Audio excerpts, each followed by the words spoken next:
Barrister Nasiruddin অসীম, জামায়াতের আমির অভিযোগ করেছেন সরকারও আয়না ঘর বিনা বিচারে হত্যা শাপলা চত্বরের পথেই হাঁটছে। একই সঙ্গে জুলাই স্মৃতি জাদুঘর থেকে নির্যাতিতদের কিছু স্মৃতিচিহ্ন সরিয়ে ফেলা এবং একটি বিশেষ দেশকে খুশি করতে ইতিহাসের উপাদান বাদ দেওয়ার অভিযোগ করেছে। মাত্র 6 মাসে এমন গুরুতর অভিযোগকে আপনি কিভাবে দেখছেন?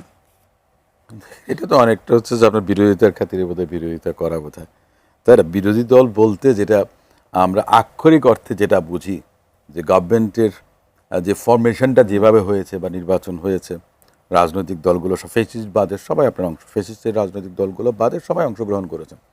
তারপরেও বাংলাদেশ জামাত ইসলামের সঙ্গে বাংলাদেশ জাতীয়তাবাদী দলের দীর্ঘদিন একসঙ্গে আপনার আন্দোলন করেছেন, যুগপৎ আন্দোলন করেছেন, একসময় সরকারেও ছিল।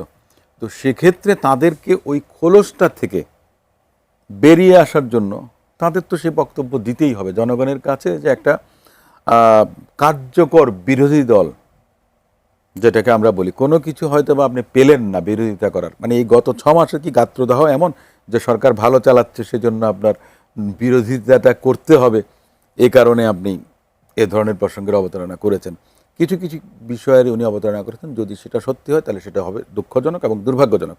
যে জুলাই স্মৃতি জাদুঘর থেকে কোনো আপনার স্মৃতি কাউকে সন্তুষ্ট, কাদেরকে সন্তুষ্ট করার জন্য কে করবে বা কারা করবে, এবং যদি এই ধরনের কোনো ঘটনা ঘটে থাকে তাহলে আমি মনে করি যে সরকারের আপনার কর্তৃপক্ষ, নির্দিষ্ট কর্তৃপক্ষ যারা আছেন এটা দেখভাল করার জন্য, তারা এটা খতিয়ে দেখবেন, তদন্ত করবেন, কিংবা কেউ যদি এ ধরনের ঘটনা ঘটিয়ে থাকেন, যেটা আমি মনে করি যেটা জামায়াতের আমির সাহেব বলেছেন, যদি সেটা দোষণীয় হয়ে থাকে তাহলে নিশ্চয়ই তার বিরুদ্ধে ব্যবস্থাটা নেওয়া উচিত। কারণ এটা তো বাংলাদেশের জনগণের সেন্টিমেন্ট, তাই না? জুলাই আগস্ট অভ্যুত্থান সেটা তো বাংলাদেশের জনগণের দীর্ঘদিনের আশা আকাঙ্ক্ষার একটা ফসল।